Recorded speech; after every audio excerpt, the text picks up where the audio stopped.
everybody, and welcome to my channel. This is Leslie. Thank you so much for joining me today. Today I am bringing you a layout that I am making for my wedding album, and I have been making my wedding layouts for a series called Mini Kit Mondays. If you want to see any of those, I'll leave links down below for that. And this is sort of, I've been thinking, because I couldn't quite finish my wedding album in this month, so I was thinking I could maybe then every Wednesday do something like a Wedding Wednesday layout thing, and to try and get my album sorted. And I'm using a cut file from the Justnik Design store, and that is still available at the store. I'll leave a link down for that below as well. And you can see that I'm just going to go through all of the papers. Now, as part of this mini kit, which is actually a massive, huge kit, I had all my Jane Hadfield Heart of Home, that whole collection in there. Then I had Kaisercraft Provincial, 2 of those. And then I also had my Kaisercraft Rose Avenue. Now, I don't have a lot of the Rose Avenue papers, but I do have 2 sticker sheets that I use in this kit in making my wedding album. So I'm just going to go through some of the papers that I think will make nice backings for that cut file. And yeah, you'll see that I'm trying to get as many of the sort of muted tones, not too busy, wood grainy tones, so that I could back that cut file. And I'm going to take some of that wood grain out as well. And you will see some die cuts with the view papers in there as well, from the stack Happy Day. That's sort of a wedding stack that I used to combine with my Jane Hadfield Heart of Home collection a while ago, while I was doing a mini album for something else.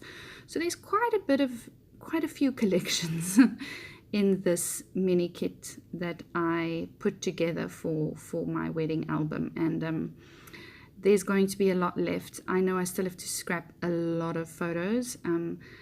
I have a few photos around my house that I've gotten like frames and things, and those I'll have to reprint and scrap as well. So I've got this massive stack on the side of my desk that I've still got to scrap, and then all the other photos that I've got in frames around my house. There's not that many, I think like 3 or 4. So yes, so I'm going to be scrapping my wedding album for a while, and it's got a permanent the wedding pile has now a permanent fixture next to my desk, where I keep my wedding things to scrap my wedding.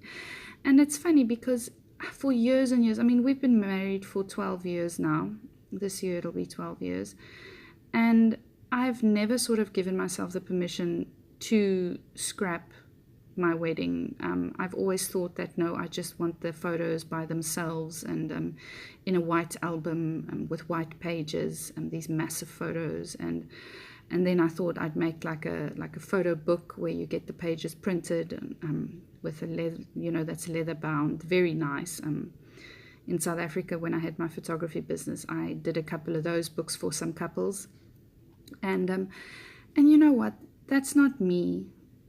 Scrapping is me. Scrapbooking is what I love. Scrapbooking is what sparks my joy. So I thought to myself, why not scrapbook my wedding album? And I know it's not the conventional thing to scrapbook a wedding album, but you know what? I am doing it, and it's me, and it's what I like. And besides, it gives you guys a lot of ideas as well, because there's not a lot of wedding albums, scrapbooked wedding albums out there. So it gives you some ideas of what to do when you scrapbook some wedding photos or something.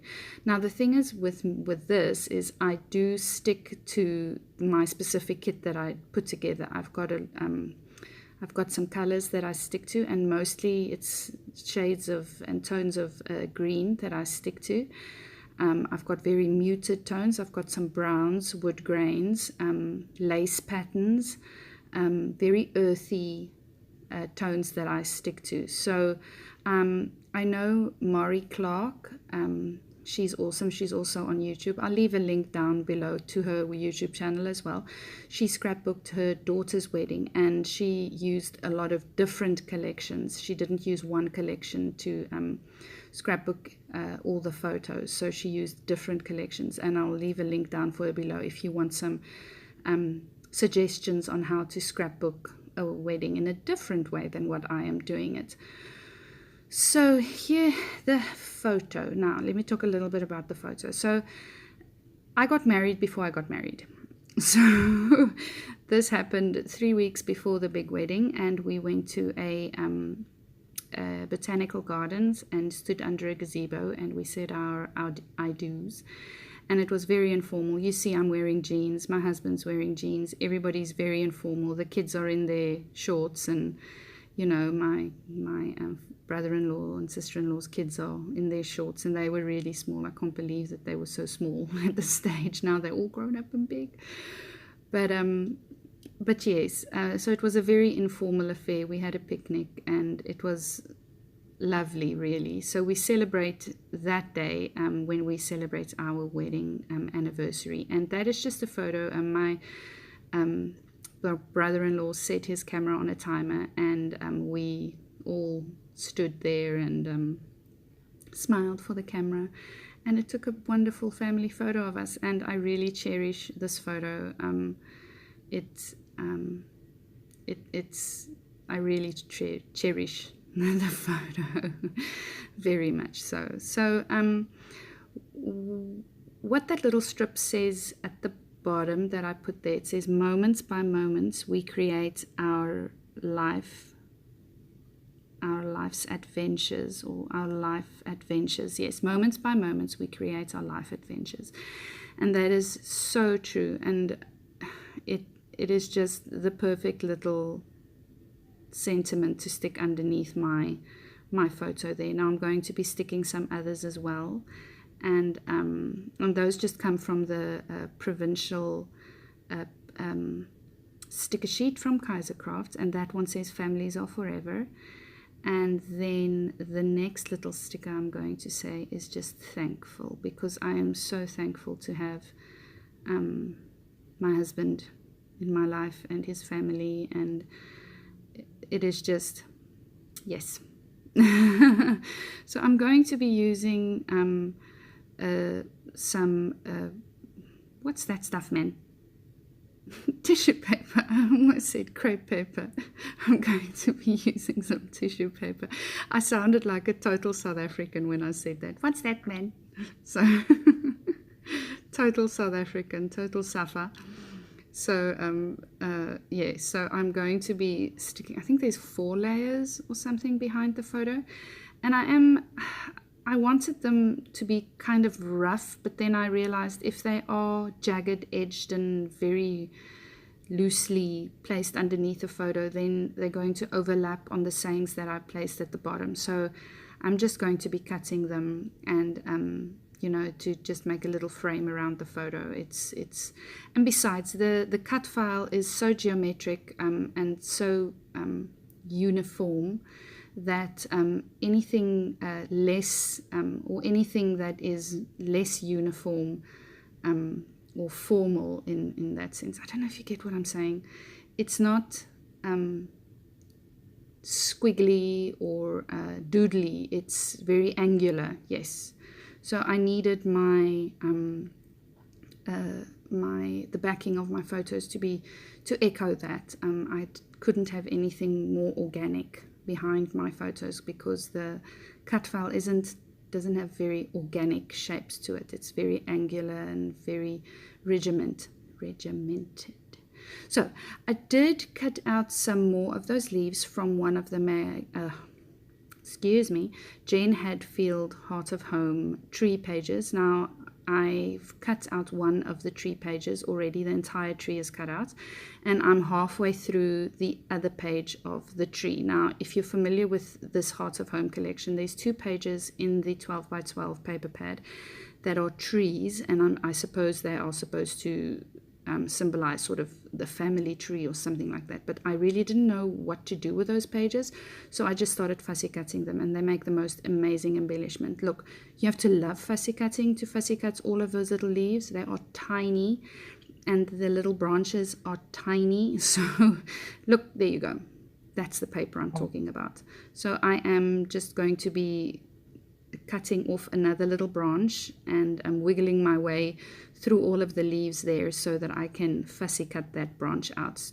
I thought that this layout needed another branch, so I fussy cut one of those pages out already. So yes, so that just gives you an idea of, you know, how I won't say obsessed, how I like to fussy cut, and I don't mind it at all. And if it will add some dimension, texture, interest to my page, if it'll make my page unique, I love to fussy cut. So I didn't make you watch all of that. I am just going to be adding that little branch just on top of the other branch, just to because there was a little empty space on top of that other branch that I just needed to fill in a little bit. And yeah, so I'm just using my wet glue just to stick on some of the leaves. I don't stick down every single leaf, so it's just a little bit on each leaf that I stick down. And I do stick a tag behind the right hand corner of my photo, and I'm going to be sticking down some butterflies from the provincial sticker sheet as well. And that's about it for this layout.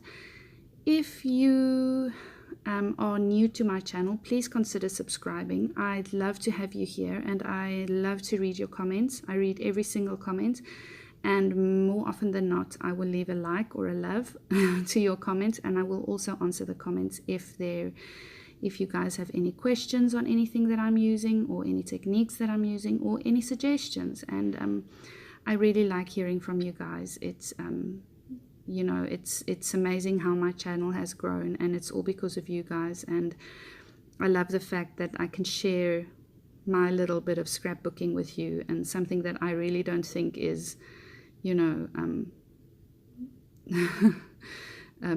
might be inspirational, might just be inspirational to someone out there. And I hope that this was inspirational for you.